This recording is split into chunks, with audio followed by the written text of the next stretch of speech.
नमस्कार दोस्तों, स्वागत है आप सभी का मेरे YouTube चैनल किस्सों का कारवां में। मैं हूं आपका दोस्त आनंद और लेकर आया हूं आपके लिए सीकर के इतिहास की एक और नई कड़ी।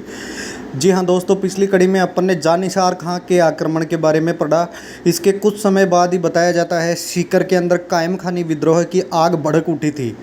कहा जाता है कि फतेहपुर के कायम खानी नवाब ने किसी बात से नाराज़ होकर बारवा के केसर सिंह जी और सुख सिंह जी को मरवा डाला था।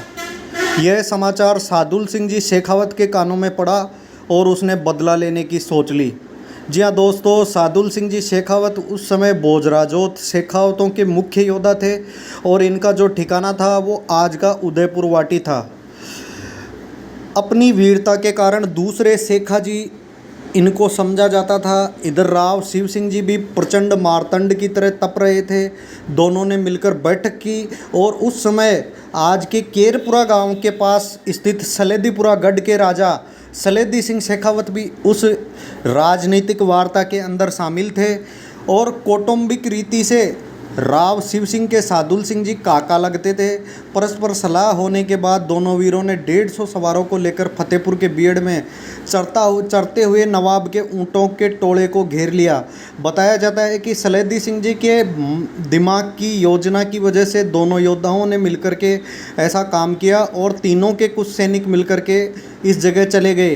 खबर पाकर नवाब की ओर से एक काजी, जो उस समय नवाब का करता धरता हुआ करता था, प्रतिशोध के लिए आया, लेकिन भिड़ंत होने पर काजी अन्य अपने 12 योद्धाओं के साथ वहीं काम आ गया। अर्थात सादुल सिंह जी, सलेदी सिंह जी और राव शिव सिंह जी की तलवारों के आगे 12 योद्धा कुछ न कर सके। अपने मुखिया को मरा देखकर बाकी लोगों के पांव उखड़ गए और उनमें से एक जना जाकर के कायम खानी नवाब के पास पहुंच गया। इसके बाद ही राव शिव सिंह जी और सादुल सिंह जी ने कायम खानियों को दबाना शुरू कर दिया और उनकी भूमि अपने कब्जे में धीरे धीरे करके करने लग गए। दोनों शासक एक दूसरे के सहायक हो गए थे और इस पूरी राजनीतिक कूटनीतिक सोच के पीछे सलेदी सिंह जी शेखावत का हाथ था। झुंझुनू के अंतिम नवाब रुहेला खां को हराकर उस समय सादुल सिंह जी भोजराजोत का कब्जा उनके क्षेत्र पर हो चुका था। इसके लिए शेखावाटी में एक दोहा लिखा गया है, 1786 व अगहन मास उदार सादे लीनी झुंझुनू सुदी 8 शनिवार। उस समय एक घटना प्रकाश में थी। फतेहपुर का नवाब सरदार खां एक तेलिन के प्रेम पास में बंधा हुआ था, जिसके नाम पर फतेहपुर में तेलिन का महल अभी तक बना हुआ है। नवाब ने अपने भाई के पुत्र कामयाब खां के बेटे को कार्यभार सौंपना कैंसिल करके तेलन के बेटे महबूब को यह कार्य सौंपना निश्चित किया, क्योंकि वो तेलन के मोह पास में बंधा हुआ था। जिसके बाद सारे कायम खानी उससे नाराज़ हो गए और चूड़ी बेसवा के कायम खानी राव शिव सिंह की तरफ मिल गए। उन्होंने लिखावट भी करवाई कि अगर आप युद्ध जीतकर फतेहपुर की गद्दी कामयाब को सौंप देंगे तो आपको 25 गांव भेंट में दिए जाएंगे और फतेहपुर का राज भी आपकी सम्मति से चलेगा। कुल मिलाकर जो कायम खानी शक्ति थी वो 2 भागों में बट चुकी थी। एक था वो सरदार खां के भतीजे का गुट और दूसरा था तेलन के बेटे का गुट। जब ये लड़ाई हुई और नवाब को पता चला तो कायम खानी ही राव जी को लेकर आए और राव जी के आने के बाद उन्होंने आत्मसमर्पण कर दिया।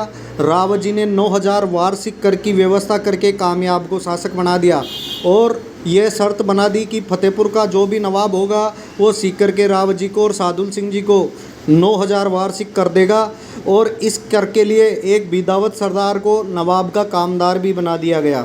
जी हाँ दोस्तों, ये थी शेखावाटी के इतिहास की एक कड़ी। इसके अगली कड़ी में अपन शेखावाटी की अगली कड़ियों के बारे में पढ़ेंगे और इसके अंदर बताया गया है कि जो तेलन का महल है वो आज भी उसके अवशेष वहाँ विद्यमान है फतेहपुर के अंदर। और उस समय शेखावाटी के पुरोधा योद्धाओं के अंदर सादुल सिंह जी झुंझुनू और राव शिव सिंह जी सीकर के अंदर बखूबी बने हुए थे। और ये सब कड़ियाँ अपन पढ़ रहे हैं राजस्थान शेखावाटी के इतिहास के पितामह झाबरमल शर्मा की पुस्तक सीकर का इतिहास से। जी हाँ दोस्तों, अगले इतिहास की कड़ी लेकर आपके सामने जल्द प्रस्तुत होंगे। तब तक जुड़े रहिए मेरे चैनल किस्सों का कारवां से और चैनल को लाइक शेयर सब्सक्राइब अवश्य कीजिए। धन्यवाद दोस्तों।